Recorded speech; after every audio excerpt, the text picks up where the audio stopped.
Bismillahirrahmanirrahim. Innal hamdalillah nahmaduhu wa nasta'inuhu wa nastaghfiruh wa na'udzu billahi min shururi anfusina was sayyiati a'malina. May yahdihillah fahuwal muhtadi wa may yudlil falan tajida lahu waliyyan mursyida.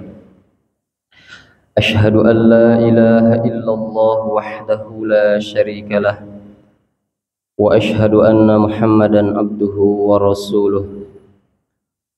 Amma ba'du, ma'asyiral muslimin, sidang salat subuh yang insyaallah dirahmati Allah Subhanahu wa taala. Segala puji hanya milik Allah Subhanahu wa taala yang telah menghidupkan kembali kita setelah kematian kecil kita.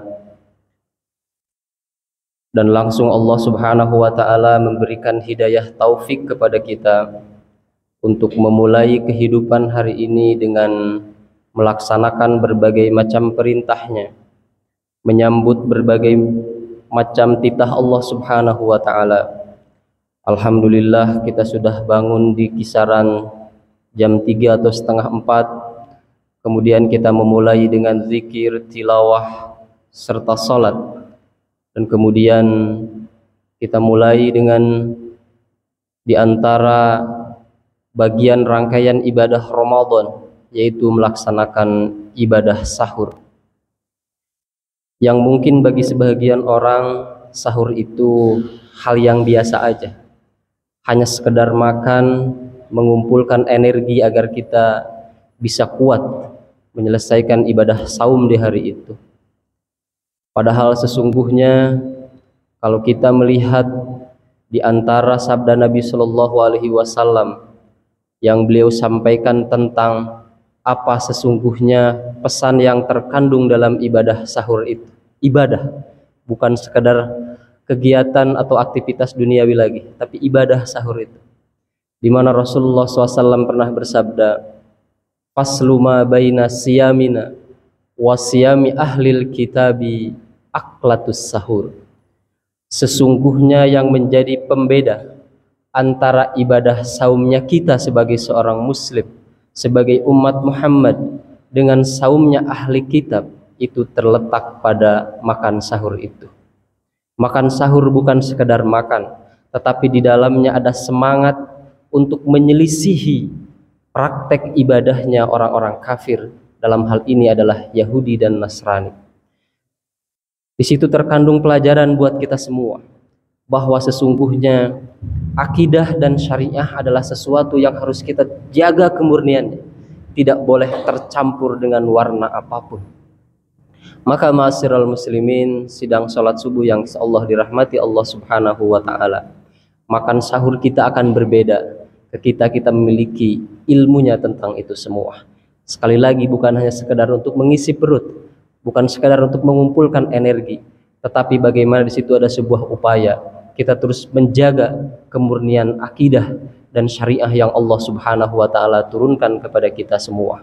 Di mana hari ini bagaimana manusia telah terjebak kepada sebuah wabah yang disebut dengan wabah pluralisme dan liberalisasi agama, di mana akidah dan syariah agamanya itu tidak lagi menjadi sesuatu yang berharga bagi hidupnya, di mana mereka mengatakan bahwa justru fanatisme di dalam beragama itu adalah sesuatu yang berbahaya. Fanatisme di dalam beragama sesuatu yang tidak perlu dimiliki oleh orang-orang yang beriman atau seorang muslim. Masyarul muslimin, ikhwatu iman rahimani wa rahimakumullah. Dan kita memuji kepada Allah Subhanahu wa taala. Allah telah menghidupkan kita di waktu subuh ini, di mana waktu subuh ini adalah waktu yang paling istimewa di antara waktu-waktu yang Allah Subhanahu wa taala berikan di sepanjang 24 jam di dalam setiap harinya. Waktu subuh adalah di antara waktu terbaiknya. Maka waktu subuh adalah waktu yang paling efektif untuk kita mendekatkan diri kepada Allah Subhanahu wa taala dengan berbagai macam ibadah.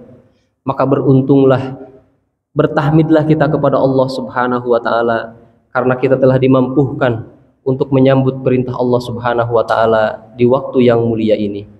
Rasulullah Shallallahu alaihi wasallam menyampaikan di dalam banyak riwayat bahwa hamba muslim, hamba mukmin yang ketika adzan dikumandangkan, kemudian dia keluar dari rumahnya menuju rumah Allah Subhanahu wa taala, menunaikan ibadah salat subuh berjamaah, maka dia dihitung sebagai seorang hamba yang melaksanakan ibadah salat sepanjang malam.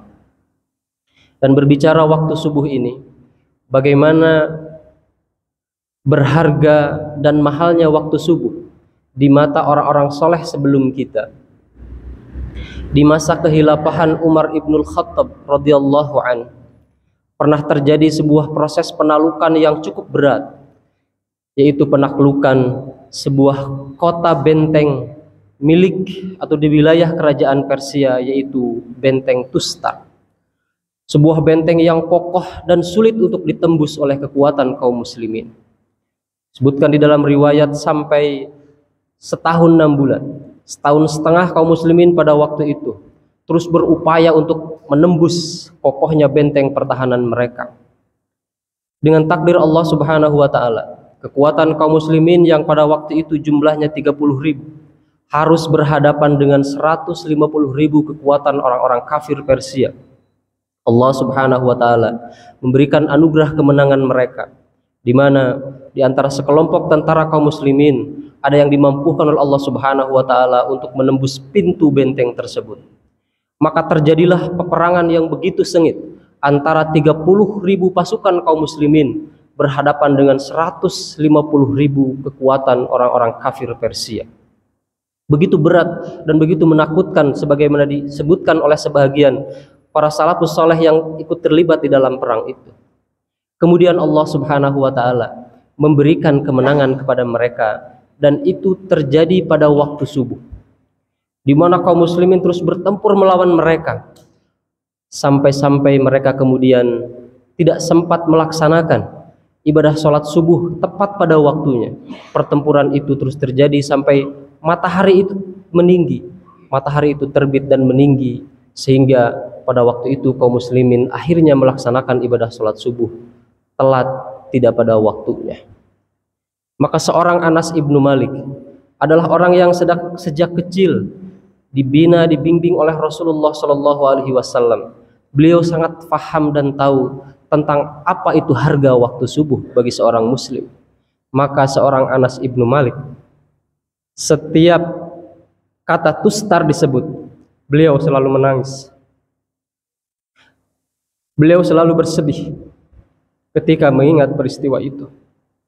Bahkan ketika beliau mendengar kisah tentang itu, buat apa Tustar, kata beliau, karena pada waktu itu aku telah kehilangan sholat subuh di awal waktu dan berjamaah di masjid.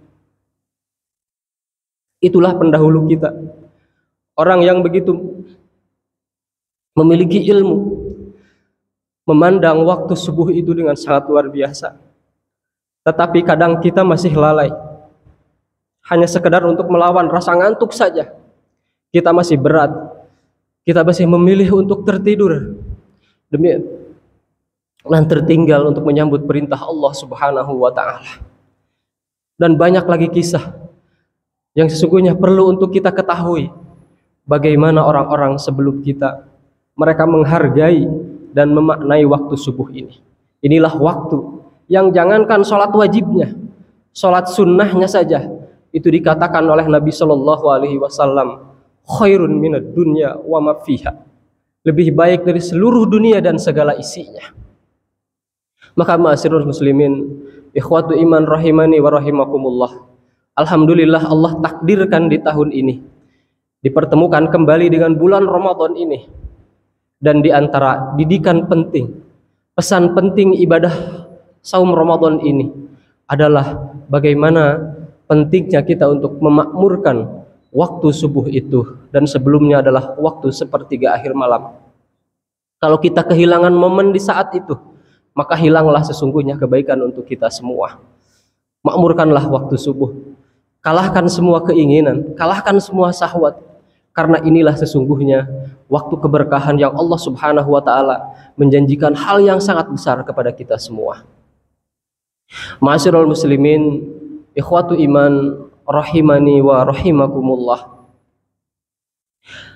Kalau kita membaca ayat-ayat tentang saum, yang Allah rangkai dari ayat 183 surat Al-Baqarah sampai 187.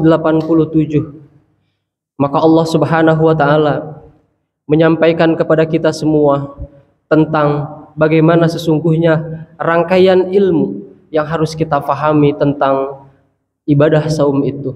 Maka milikilah ilmu itu agar kita menjalani ibadah saum Ramadan ini dengan kesempurnaan. Dan disambut oleh Rasulullah Shallallahu Alaihi Wasallam dengan sebaik-baiknya ketika di tahun kedua Rasulullah SAW pertama kali menerima perintah Allah Subhanahu Wa Taala ini. Dan Rasulullah SAW dengan takdir Allah Subhanahu Wa Taala di sepanjang hidupnya hanya 9 kali melaksanakan ibadah saum Ramadan. Tapi Masya Allah, 9 kali Rasulullah SAW melaksanakan ibadah saum, tetapi beliau menunjukkan dengan kesempurnaan yang begitu luar biasa, sehingga 9 kalinya saum Rasulullah SAW itu cukup menjadi contoh yang terbaik bagi seluruh manusia yang ingin melaksanakan ibadah Ramadan sampai hari kiamat. Siapapun manusianya, maka tidak ada contoh yang terbaik kecuali adalah contoh Rasulullah SAW. Padahal beliau hanya 9 kali melaksanakan ibadah saum Ramadan itu. Bagaimana dengan kita? Sudah berapa kali kita melaksanakan ibadah Ramadan ini? Sudah seberapa besar capaian kita? Sudahkah kita punya catatan penting sebagai sebuah prestasi yang bisa ditiru oleh orang-orang sebelum kita? Maka mungkin inilah sebagai sebuah muhasabah bagi kita semua. Maka marilah kita terus memperbaiki, dan mudah-mudahan ibadah Ramadan di tahun ini adalah menjadi ibadah Ramadan yang terbaik buat kita semua, dan menjadi di antara amalan yang bisa kita banggakan di hadapan Allah Subhanahu wa taala, dan menjadi teladan bagi orang-orang sebelum kita, generasi sebelum kita. Ma'asyiral muslimin, ikhwatu iman rahimani wa rahimakumullah. Rangkaian ayat saum itu Allah buka dengan ayat mungkin yang paling sering kita dengar di antara ayat-ayat Ramadan yang lain. A'udzubillahi minasyaitonir rajim. Ya ayyuhalladzina amanu kutiba alaikumussyam kama kutiba alal ladzina min qablikum la'allakum tattaqun. Di dalam ayat itu Allah Subhanahu wa taala menyampaikan bahwa siapapun di antara hamba, siapapun di antara kita semua yang menjalani proses iman, siam, pasti dia akan mencapai kepada ketakwaannya. Ini rumusnya dari Allah Subhanahu wa taala. Adapun nanti perkara orang sampai atau tidak kepada ketakwaan itu, maka sangat bergantung kepada orangnya. Maka Rasulullah Shallallahu Alaihi Wasallam kembali mengingatkan kita semua dengan sabdanya, "Man shoma Ramadhana imanan wahtisaban ghufira lahu ma taqaddama min dzanbi." Rasulullah SAW kembali menekankan kata iman dan ihtisab, didasari dengan keimanan dan penuh harapan kepada Allah Subhanahu wa taala, keikhlasan dan harapan atas pahala di sisi Allah Subhanahu wa taala, keriduan Allah Subhanahu wa taala. Barulah orang ketika dia serius betul-betul melaksanakan ibadah saumnya dengan imanan dan ihtisaban, maka dia dipastikan berpeluang besar untuk mencapai titik ketakwaan itu. Tetapi juga tidak kalah penting ma'asyiral muslimin, Allah Subhanahu wa taala ketika di dalam ayat itu menyebutkan la'allakum tattaqun, agar kalian menjadi orang-orang yang bertakwa.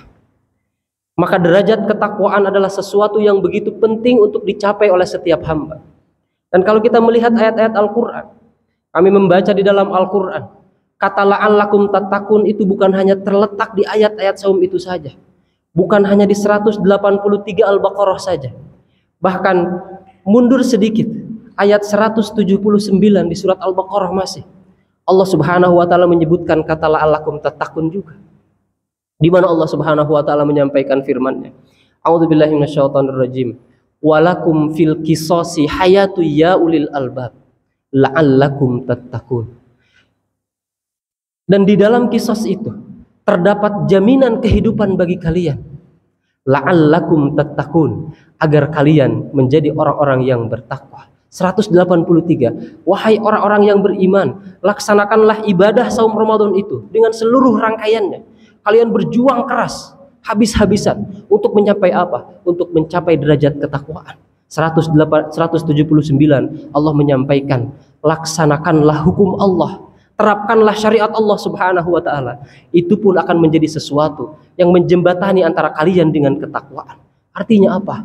bahwa tatbiqus syariah, upaya untuk menerapkan syariat Allah Subhanahu wa taala adalah di antara upaya untuk mencapai ketakwaan itu. Tidak boleh ada dikotomi. Ketika kita semangat untuk melaksanakan ibadah saum dengan seluruh rangkaiannya, maka juga kita harus ada upaya dan perjuangan untuk menerapkan syariat Allah Subhanahu wa taala agar betul-betul ketakwaan kita mencapai kepada titik kesempurnaannya. Bukan hanya disebabkan dengan saum dan tarawihnya, tetapi juga dengan amal perjuangan kita semua agar syariat Allah Subhanahu wa taala betul-betul tegak dan diterapkan di bumi ini, sehingga manusia hidup dalam keteraturan Allah Subhanahu wa taala, hidup dalam naungan ketentuan Allah Subhanahu wa taala. Ma'asyiral muslimin, ikhwatu iman rahimani wa rahimakumullah. Barangkali ini bisa yang dapat saya sampaikan di kesempatan pagi hari ini. Mudah-mudahan Allah Subhanahu wa taala memberikan kekuatan kepada kita di hari ini dan hari-hari selanjutnya untuk melaksanakan seluruh aktivitas saum Ramadan ini, dan telah dicatat oleh Allah Subhanahu wa taala sebagai amalan salihan yang bisa kita petik hasilnya nanti ketika kita berjumpa dengan Allah Subhanahu wa taala. Amin ya Allah ya rabbal alamin. Demikian kurang lebihnya mohon maaf. Bila ada kebenaran itu hanya Allah Subhanahu wa taala. Pasti ada kesalahan itu dari Al-Fakir sendiri. Mudah-mudahan Allah Subhanahu wa taala maafkan kita semua. Rabbana atina fid dunya hasanah wa fil akhirati hasanah wa qina adzabannar. Subhana rabbika rabbil izzati amma yasifun. Wassalamun alal mursalin walhamdulillahi rabbil alamin. Wassalamu alaikum warahmatullahi wabarakatuh.